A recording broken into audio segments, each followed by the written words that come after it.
Hi, this is Michael Street, and today we're on an attic of a brand new home. And if you're buying or selling a house and want to know if it has structural problems in the attic, then this quick minute is for you. Let's take a look.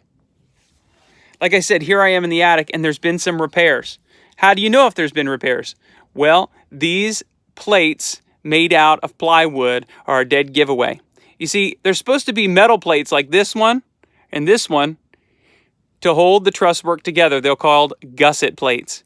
And in this case, the metal is probably gone, and replaced here are these plywood patches. There's also been some scabbed on, or sistered, they call it, 2x4s here for some purpose.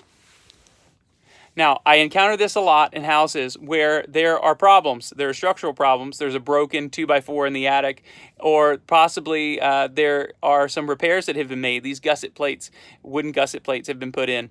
And the issue is that every time you have an engineered truss system and you have to make repairs or cut something, sometimes the trades, the plumbers or electricians, they can cut things, or HVAC guys.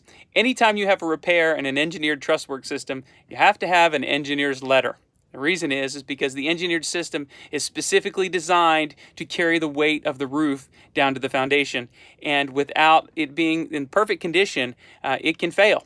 And it's a common occurrence to have a repair without an engineer's letter. But in this case, I've stumbled upon this one where they've already repaired, the work has already been done, and the engineer's letter has already been provided. So let me let you look at that.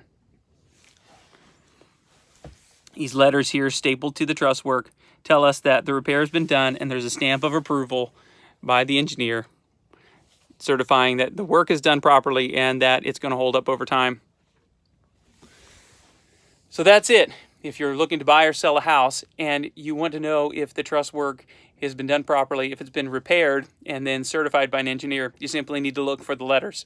If you see these wooden gusset plates or scabbed on 2x4s like this and there's no engineer's letter, then you need to contact your builder and get one. Or in the last case, contact an engineer and have one provided. It'll make it go much smoother when you're selling a house, and you definitely want it to certify that the truss work is going to hold up if you're buying a place. Again, this is Michael Street with Fidelity Home Inspection, going places that no one else goes to save you money, and I hope this episode has helped you a lot. Talk with you soon. Bye-bye.